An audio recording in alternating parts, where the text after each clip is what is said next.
Hello everyone, welcome back to Rachel's Studio. I'm Rachel Parker Varner, and for those of you who don't know me, I teach watercolor classes online, and my specialty is soft, dreamy animals that are realistic but kind of impressionistic.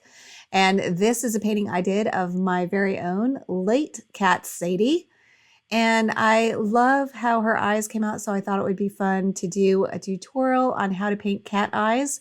This video will be full of so many tips of how to paint cat eyes, and I would also say any kind of eye. A lot of the tips that I'm going to share will apply to dog eyes, cat eyes, human eyes, any eyes. I will share lots and lots of tips, and by the way, I do have a free Facebook group that you can join if you would like to share your paintings and get thoughts or feedback or even critiques. You can ask for that on my Facebook group. I do leave comments on pretty much everything that gets posted on my Rachel's Watercolor Workshop on Facebook, so I would love to see you there. So join that for free. You can also follow me for free on Patreon and just keep tabs on what I'm doing. And then if you see a tutorial that I do that you enjoy, you can join for that month. Usually my tutorials are between $8 to $13. And when you join, you don't get access to just that one tutorial though. You get access to a whole library of over 100 tutorials. And the higher the tier you join, the bigger the library you can access. So let's go ahead and get started because my footage started. Okay, so what I've done here, I'm painting Sadie wet and wet. And yes, this is a full Patreon tutorial. It is very advanced, but I took some of the footage and even slowed it down by half and then added voiceover, so I really explain it very carefully. But what you see me doing here is painting around the eyes. I got the whole cat wet, and I got everything wet even across her boundaries because I want all her fur to be soft. But where her eyes are, I left completely dry. So that's why when I paint the black paint around her eye, you don't see it seep into the eye. It's because the paper is dry. I did not get the eyes wet at all. And notice how I paint the pupils when I paint the black fur above her eyes. That's because you want to find opportunities to attach your eyes into the cat or dog or person, whatever it is you're painting. How do you do that? By matching the values. So the value of the pupil black matches perfectly the value of her black fur. So that makes it really easy. What is more challenging is to find a light area in the eye to match to a light part of the cat. But we're going to do it. Be sure to stay tuned because later I'm going to show you how to create a light on light edge, light cat eye against light fur. And by the way, yes, I'm referring to the Rembrandt windmill principle coined by James Gurney. I have a whole video. I have several shorts and a full-length video just about the Rembrandt windmill principle. Search my YouTube channel, you'll find it, or I'll put a link here. But it applies to cat eyes too. You want light cat eye on light cat fur area, I guess you'd call it. So we'll just call it fur. So light eye on light fur, light eye on dark fur, dark eye on dark fur, and dark eye on light fur. And so with a black cat like this, the challenge is to find the light fur and also the dark eye. But that's yet another reason why I paint eyes with a formula almost every time. And here's what you're going to see me do. I first paint in the lightest color of the eye, and also make sure that if you painted like this, make sure that the iris is completely dry. If it's completely dry, that sets the paint and you can paint right over the pupil. And I'm painting around the eye glints. You can also use masking. I do have a whole video tutorial about masking, which is a liquid plastic you paint onto your watercolor paper, and then it will protect the white of your paper. But here I'm painting around the light glint. In watercolor, we paint around the lights. This is no different. So I'm using Holbein Aureolin. Doesn't matter the color, y'all. It matters what value. So I'm painting in my lights right now. And I also dropped in a little bit of cobalt blue along the top to let it melt into the yellow in the top part of the eye. I don't want it in the bottom part. The bottom of the eye is going to be yellow.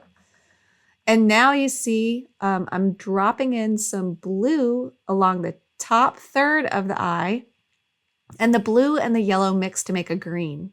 And so this is my eye formula though. The top third is a dark value, the middle third is a medium value, and the bottom third is a light yellow value. I do have a tutorial where I do this really slowly. Even if you don't want to paint a calico cat, I did the eyes in a very beginner-friendly way where I let each layer dry so it's easier to blend. So there's different ways to get this look. You can paint the light layer, let it dry. Paint the medium layer, let it dry. Then paint your dark layer and blend and let it dry. That's a beginner-friendly way to do it. The wet and wet way to do it is like what I just did, which is I got the whole eye yellow, then I let it set up a little bit, and then when it's half dry, I dropped in some blue along the top. And you're gonna see me do a lot more to these eyes. And you can think in terms of eyes as being miniature little paintings, and all the rules of composition that apply to a whole painting applies to the eyes. You want lights, mediums, and darks in different ratios. You don't want a third medium, a third dark, and a third light. You want a little touch of light with a medium amount of medium and then maybe a lot of dark or some other combination of the values. But as the painting develops, I put a lot of details around the eyes because this is my style. I paint impressionistically, like you see the rest of the cat is pretty impressionistic, but then I put a ton of details around the eyes to make the eyes really pop and lure the viewer into really looking at the eyes. So to do that, you have the most hard edges in your eyes and you have the most details near your eyes. So you're going to see me futz around with my eyes quite a bit here. But I'm letting them dry, and then I'm going to put more color in them. And a lot of times what I'll do is I'll let everything dry and then I'll go back in with lamp black and darken the pupils and or the eyeliner. And with these particular eyes, I could not get my brushes right.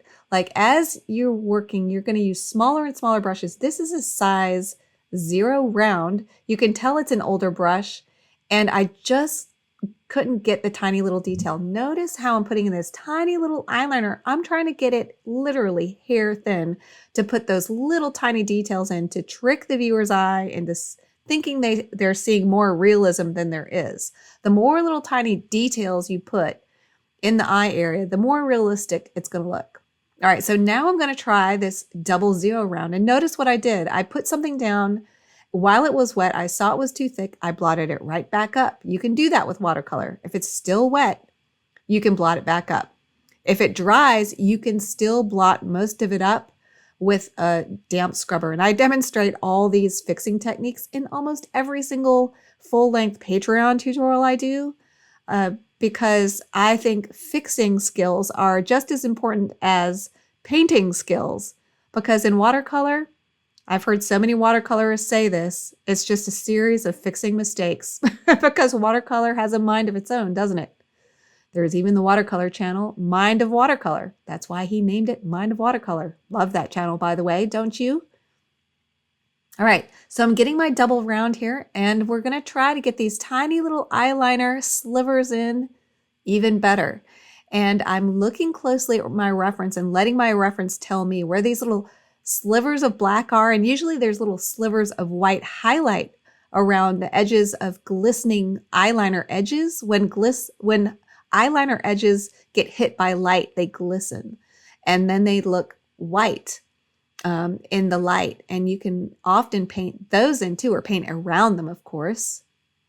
And you can see in her left, our right eye, I left a little white sliver in the very corner of her outer edge of her eye. And actually the inner corner of her eye too has a little white dot.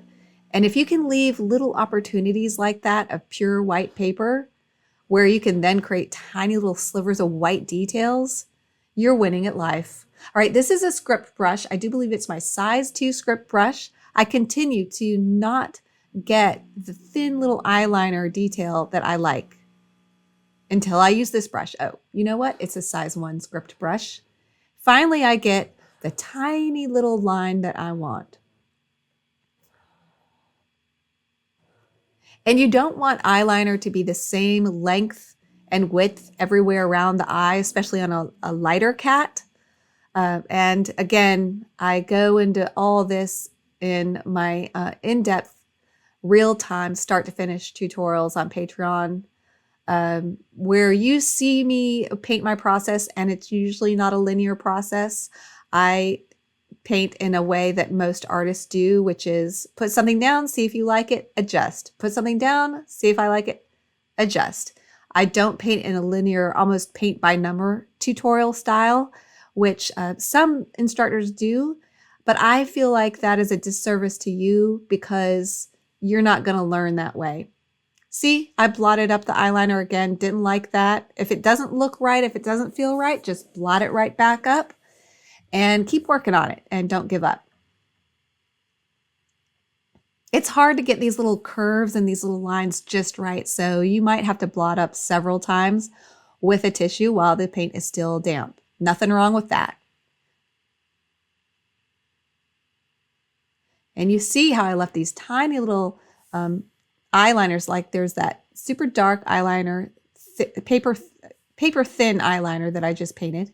Now I've got, okay, here's how you get your light on light edge. I'm using an angled shader. You can use any kind of scrubber depending on what paper you're using. Some papers don't like stiff scrubbers. Some papers require you to use something softer like an acrylic painting brush. I'm using an acrylic painting brush here, and I'm softening some of the edges. And where there's softer or lighter fur against light eye, I'm going to blur those edges. I'm going to blur them even more. So stay tuned, because this is how I get that dreamy eye look, is by softening my edges. So I'm just going in with my 00 again to re-darken the pupil, get it really black.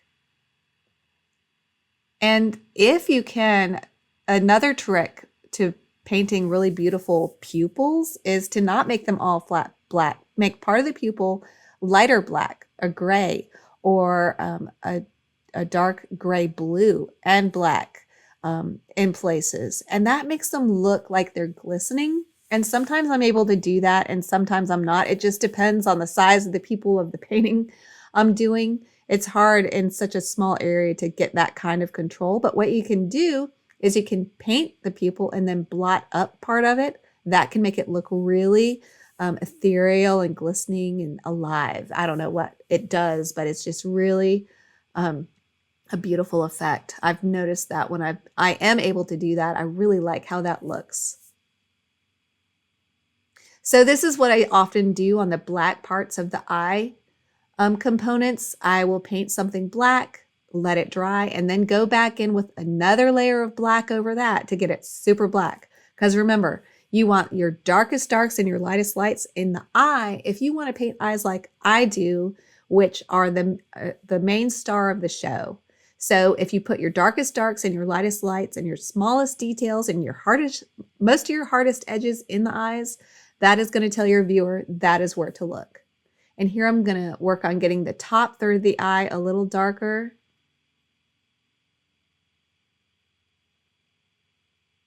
Also notice I'm painting some of the pupil around the eye glint. So it looks like the eye glint is half over the pupil and half over the iris. That's just layering 101 in any painting. When you can put different components layered over each other, it shows, it makes it look like there's more of a 3D nature. But here I'm using an oil painting brush. I can't find my small stiff scrubber, so in lieu of that, I'm using an oil painting brush that is stiff, and when the paint is completely dry, repeat, the paint has to be completely dry. You get the stiff scrubber damp with clean water, and then you can softly scrub across boundaries to make a blurred edge, and it really will dreamify it. And this is the Rembrandt windmill principle at work. We're making a light cat against light eye pairing Again, if you watch the windmill principle video I did, you will know what I mean. And it just makes the eyes look like they're part of the cat and not like cutouts. If you have a problem with any part of your painting, whether you're painting a tree, a person, a dog, anything, and they look like cutouts and cartoonish, study the Rembrandt principle and get some light on light edges and some dark on dark edges where you create lost edges. This creates lost edges when you make the values of one thing match the values of the thing that abuts it. Here I'm making another light, kind of like more like a medium on medium edge, because this is the top third of the eye that I have darker. So I'm just softly scrubbing just a little bit. But that gives it a nice little motion blur almost. It makes it look kind of dreamy, makes it look poetic, dreamy, impressionistic, whatever you want to call it. And if you over scrub, if you're using good paper, and I will say to use the scrubber technique to its full maximum potential, you really need to use good paper. Like Arch cold press will take a lot of scrubbing. Bow hung cold press will. Hot presses will not, but you can use a soft scrubber, and I found that at least Stonehenge Aqua Hot Press with soft scrubbers also lifts beautifully. So that's another one that I really like to use, hot press, but you cannot use stiff scrubbers on student grade paper. You cannot use stiff scrubbers on hot press. And I do have a whole video about using scrubbers. I need to redo it because it's been years and I've learned a lot since then. But if you search my channel for scrubbers, 5 tips on how to use scrubbers, you'll find that. I'll try to link it here if I can.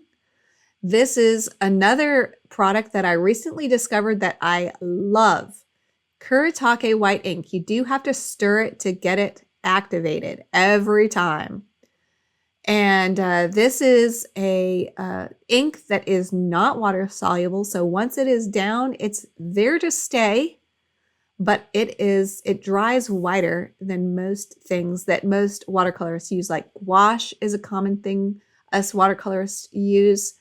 Okay, let me switch back to what I'm doing here. I want to explain. I felt like this eye that I'm scrubbing here was too small. So look how I changed the shape of that eye and made it a little bigger by scrubbing it. And it also gave it a little soft edge, which to me looks very visually appealing. And this is the thing with eyes. And I talk to my students about this all the time. Please watch the last half hour of my painting because that is when the magic happens. I put in what I call the jewelry, which are the tiny little details like what I'm painting now. And that doesn't happen until the end of the tutorial. And I can tell how many people have watched my tutorials and they don't watch the last session. And that's when beginners panic. They think they've lost control when really they just need to do the finishing touches, pull their paintings together, put in the jewelry, do the adjustments. And in my tutorials, you'll learn how to do that so that as you develop as an artist, you'll learn how to do those fixing techniques so that you can salvage more of your paintings. I can't even say that I can salvage all of my paintings, but I can salvage a lot of them. And I teach those techniques in my tutorials, and it gets a little tedious. That's probably why most teachers don't do that. I've watched so many tutorials of teachers painting things, and then they show the final painting, and it's obvious they've done more to make it really a great painting, but they don't show anything that they've done. I show all those details that really make a painting go from good to kind of magical. Like this painting really didn't pull together until I put in the last final details, the background, the jewelry. So do stick with me if you do decide to join my Patreon. I do paint mostly more advanced tutorials, but I have a lot of beginner tutorials too, and I explain almost all my tutorials as if you are a beginner so you can really understand my techniques and start practicing them. This particular tutorial here is advanced. It's wet. It's a lot of wet and wet techniques, but it's a lot of fun to learn these techniques. It just takes miles on the brush. And if you've followed me, I have painted Sadie so many times.